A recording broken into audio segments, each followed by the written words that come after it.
안녕하세요. 북친의 서재입니다. 소설을 읽는 일이란 자신의 삶을 다른 프레임으로 바라보게 합니다. 그것은 보이지 않는 사랑이나 상실과 같은 마음의 영역에서도 마찬가지입니다. 사랑은 육체로 한정할 수 없는 저 너머의 것이기도 하고, 누군가에게는 이별로 종지부가 지어져도 다른 누군가에게는 멈춰진 사랑만으로도 진행형인 경우도 있습니다. 상실 역시 마찬가지입니다.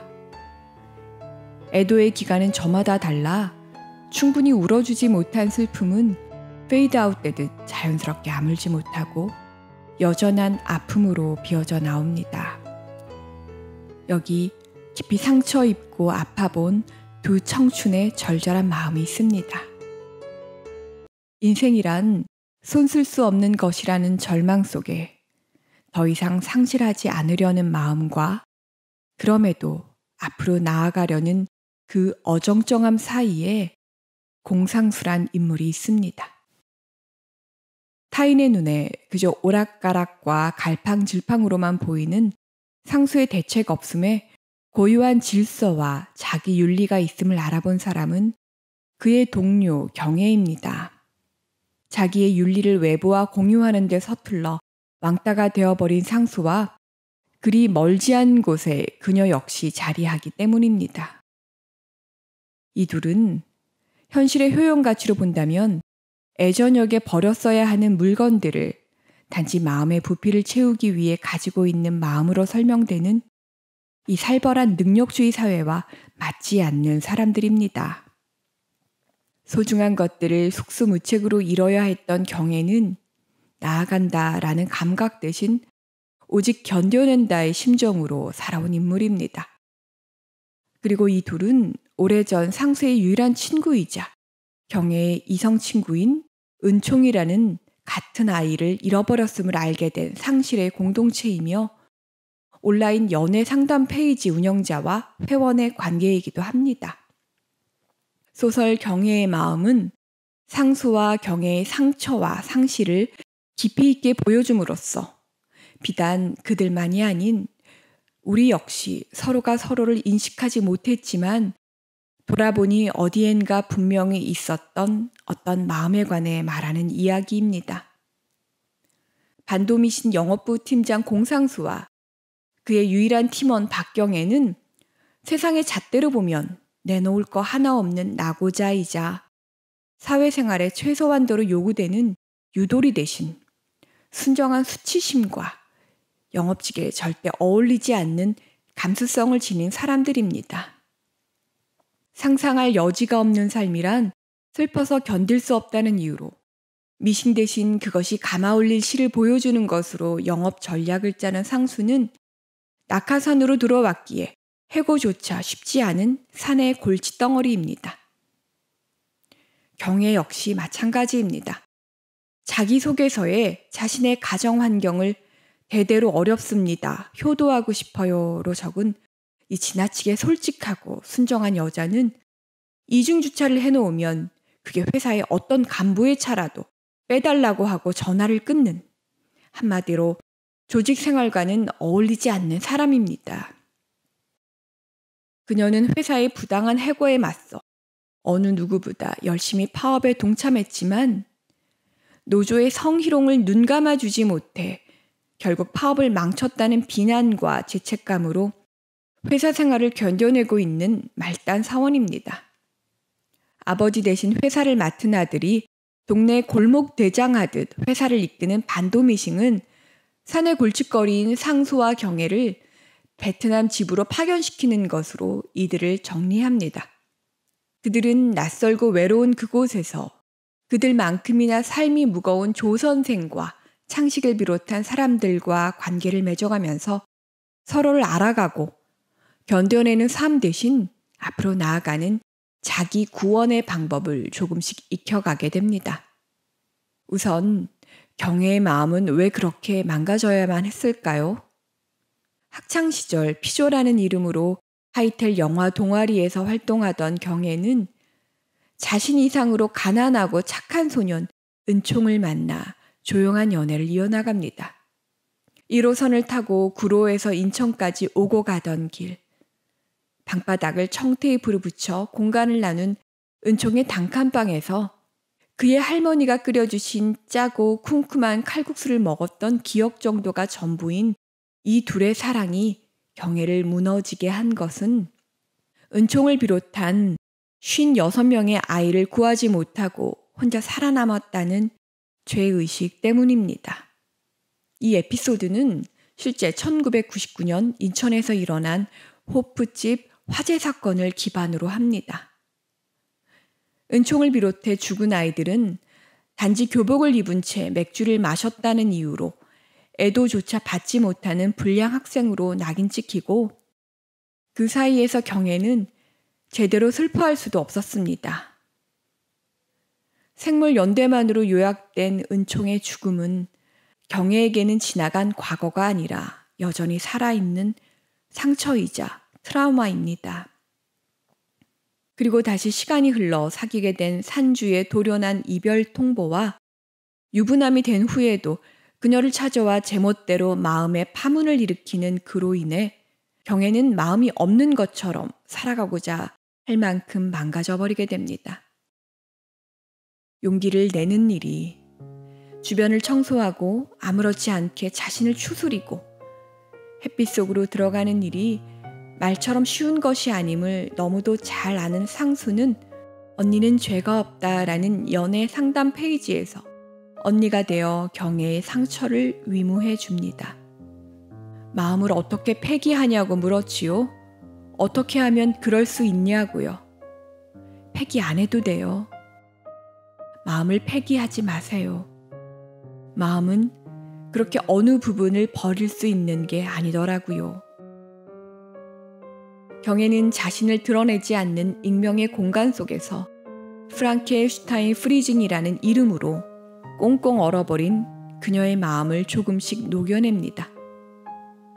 권위적인 아버지와 삶의 의지를 잃어버린 어머니 사이에서 경애만큼 상처를 입은 상수는 무언가를 할 수 있는 상태가 아니었고 무언가를 하지 않아야 겨우 살 수 있는 상황을 거쳐온 사람이기에 경애의 부서진 마음을 알아봅니다.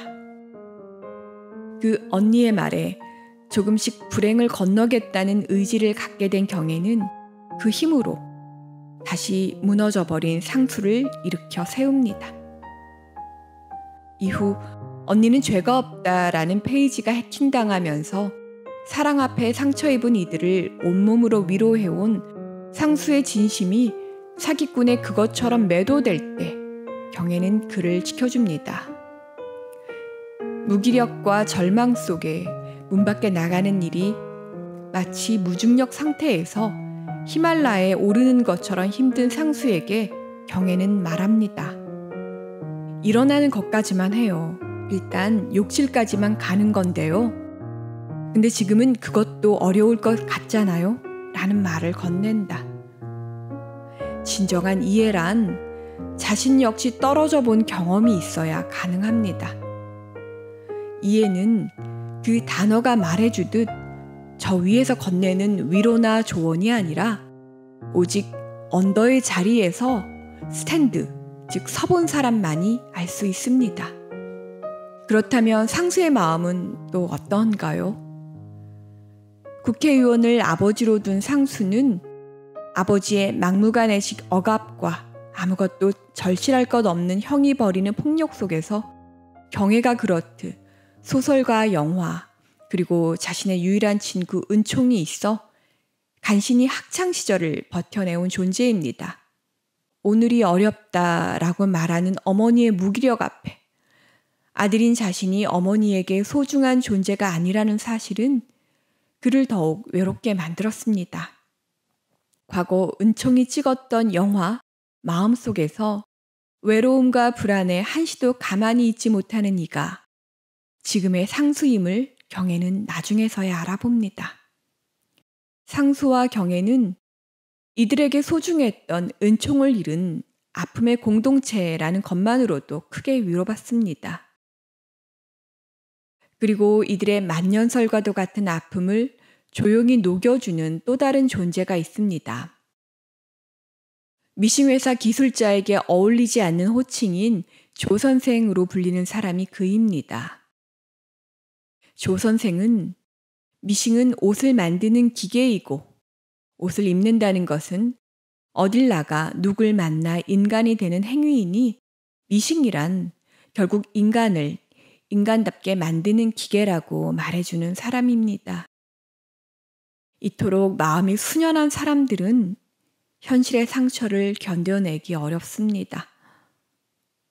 살아가는 것이란 결국 상처받는 일이고 그 상처 속에서 인간은 조금씩 부서져 갈 수밖에 없습니다.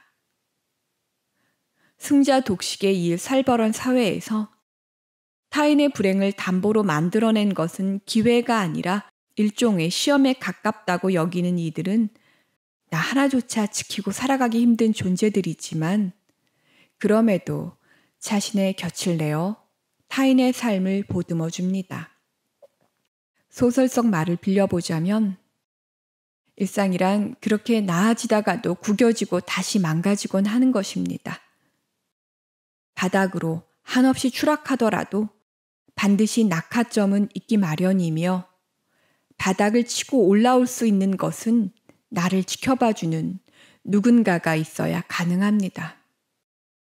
경애의 엄마는 화재 사건으로 친구를 잃고 우울증에 힘겨워하는 경애를 비난하는 이웃들의 시선에 내가 그걸 부끄러워하면 자식은 죽는다라는 마음으로 경애의 편이 되어주었고 시련의 아픔에 또다시 넋을 놓았을 때에도 경애의 밀린 빨래를 다음으로 미루지 않아야 그녀가 일어설 수 있다고 믿는 사람입니다. 그러한 일상의 힘들이 모여 자신을 짓누르는 바위를 조금씩 들어올리게 합니다. 제 외로움조차 어쩌지 못하는 상수가 자신과 맞지 않는 영업직 사원으로서 그나마 버텨낼 수 있었던 건 역시 온 마음을 다해 누군가의 아픔을 들어주고 고민을 나누는 가상의 공간이 있었기 때문입니다. 그래서 그의 언니 코스프레는 거짓이되 불가피한 거짓이었고 그래서 비난 대신 연대로 이어질 수 있었습니다.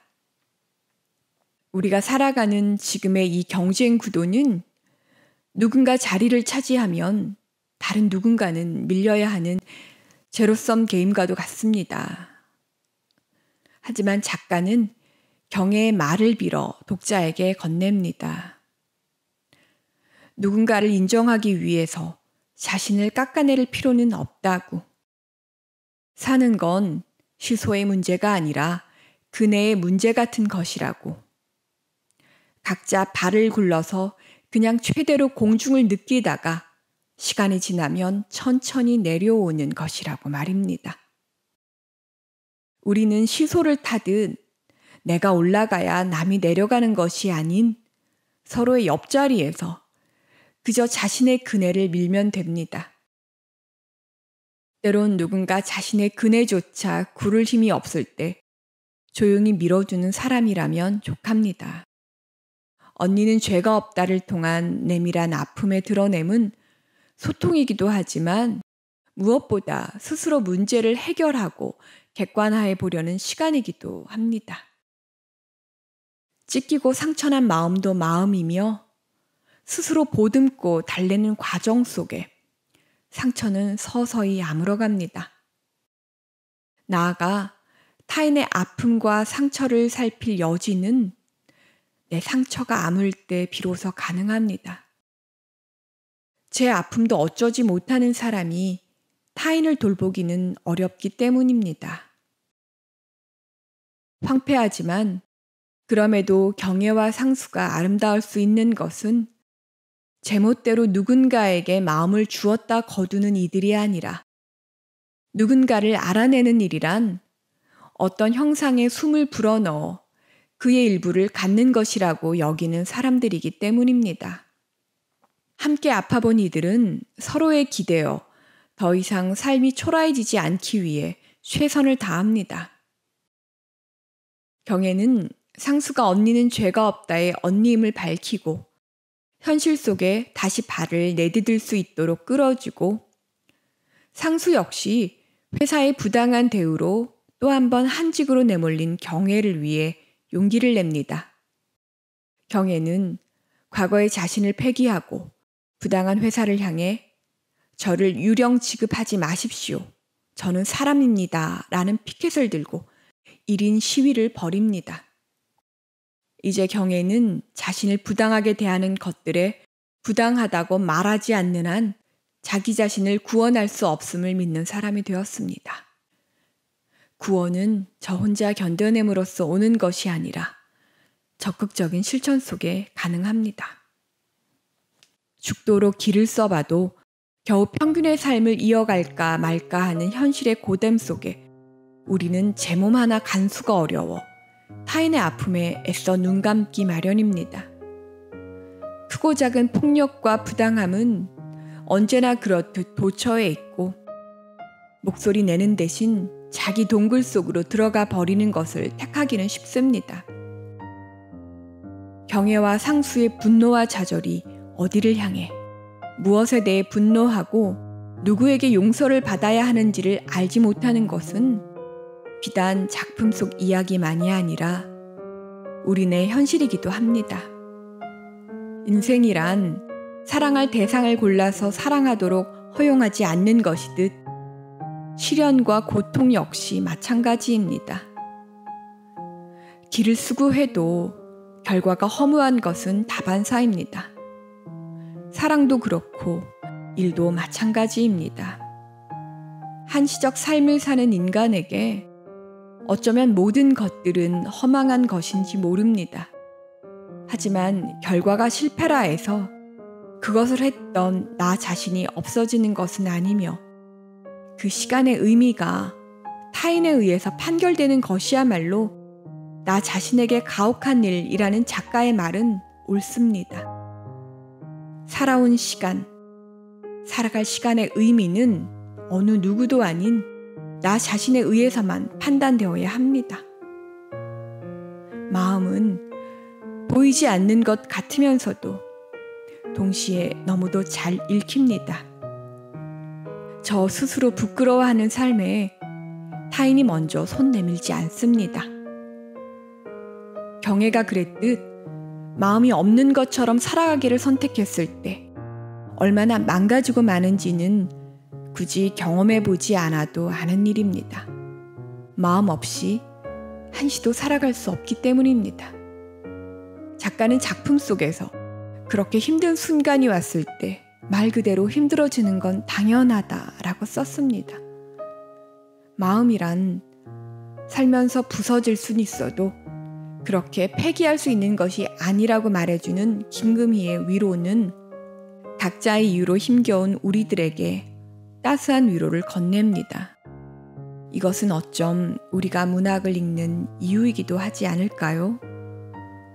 감사합니다.